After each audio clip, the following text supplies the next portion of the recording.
Hello friend, मैं रंजीत आज आपके लिए लेके आया हूँ फ्लूइड के बारे में। आज हम देखेंगे कि ये फ्लूइड जो कि मेडिकल लाइन में यूज़ किए जाता है, जो कि ग्लूकोज के रूप में चढ़ाया जाता है पेशेंट वगैरह को, तो वो किस कंडीशन में कौन सा फ्लूइड दिया जाता है। इसमें कई टाइप होते हैं जो कि पेशेंट को दिया जाता है। तो चलिए आज ज़्यादा देर ना करते हुए चलते हैं अपने टॉपिक्स पे और देखते हैं कि कौन सा फ्लूइड कब दिया जाता है। अगर आपने फार्मापथ को लाइक और सब्सक्राइब नहीं किया तो इसे लाइक और सब्सक्राइब जरूर कीजिएगा फ्रेंड। हम इसी तरीके के वीडियो अब तक लाते रहते हैं। चलिए तो चलते हैं फ्लूइड के बारे में। Fluid of choosing. तो फ्रेंड हम सबसे पहले ये जान लेते हैं कि ये फ्लूइड कितने टाइप के होते हैं। तो जैसे कि फ्रेंड आप अगर मेडिकल लाइन में है तो ये आपके लिए जानना बहुत ही आवश्यक है या इम्पोर्टेंट है। तो ये कई टाइप के होते हैं, जैसे जो कॉमनली यूज़ किए जाते हैं, जैसे RL हो गया, ENS हो गया, DNS हो गया, उसके बाद D5 D10 ने, ये सब जो कि नॉर्मली यूज़ किए जाते हैं।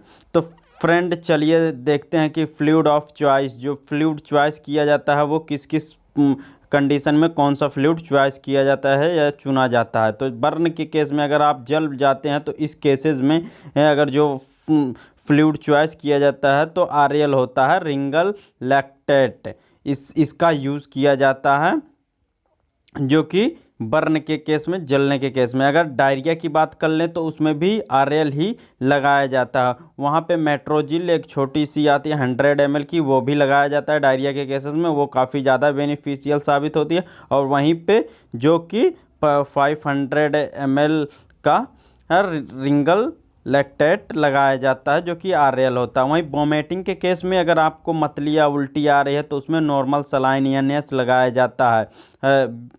तो फ्रेंड वहीं सेप्सिस की केसेस में बात कर लें। सेप्सिस मीन्स होता है घाव का सड़ना या रक्त में विषाणुता, जैसे कि रक्त में आपके ब्लड में कुछ इन्फेक्शन हो जाना या फिर कहीं घाव या सड़न होने के कारण उसे सेप्सिस कहते हैं। तो क्रिस्टलोइड से होते हैं इसमें, जो कि क्रिस्टलोइड से लिक्विड होती है जो कि चढ़ाए जाते हैं इस केसेस में ग्लूकोज की तरह इसको प्रॉपर। और वहीं DKA, जो कि DKA का फुल फॉर्म है डायबिटिक केटो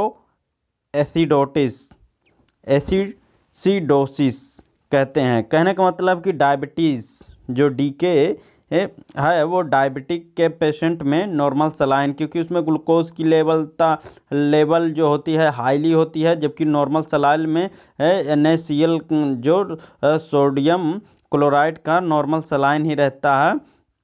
इस केसेस में यही चढ़ाया जाता है। वहीं स्वेटिंग कहने का मतलब कि आपके पसीना वगैरह आ रहा है तो उस केसेस में आपको हाफ नॉर्मल सलाइन चढ़ाया जाता है, NS चढ़ाया जाता है स्वेटिंग के केस में। वहीं हेड इंजरी, अगर आपके सिर में चोट लग गया हो या फिर मस्तिष्क में या फिर कहीं कटा हो या फटा हो, आपके हेड पे, सिर पे अगर कहीं चोट लगी है तो उस केसेस में RL या फिर NS दोनों चढ़ाया जा सकता है। लेकिन जो प्रिफेयर किया जाता है RL को ही प्रिफेयर किया जाता है, या फिर NS भी अगर आपके पास है तो दोनों ही लगा सकते हैं। वहीं HRS जो कि फुल फॉर्म है हेपेटो रीनल सिंड्रोम। कहने का मतलब ये है रीनल सिंड्रोम से रिलेटेड है।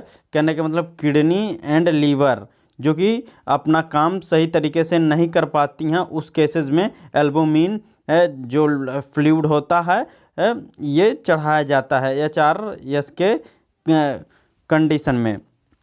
वहीं BT की बात कर लें कि ब्लीडिंग टाइम, जो ब्लीडिंग टाइम होता है उसमें नॉर्मल सलाइन का चलाया जाता है। नॉर्मल सलाइन जो होता है फ्लूइड उसको चॉइस प्रिफेयर किया जाता है। ब्लीडिंग जब आप में शरीर में कहीं कट जाता हो, ब्लीडिंग नहीं रुक रही है या फिर उस कंडीशन में या फिर कट गया है, उसे प्रॉपर रूप से ड्रेसिंग वगैरह करने के बाद आपको जो चढ़ाया जाता हो नॉर्मल सलाइन चढ़ाया जाता है। फ्रेंड आज की वीडियो बस यहीं तक। अगर आपको ये पसंद आया हो तो इसे लाइक और सब्सक्राइब ज़रूर कीजिएगा। हम इसी तरीके के वीडियो अपने फार्मापथ पर लाते रहते हैं।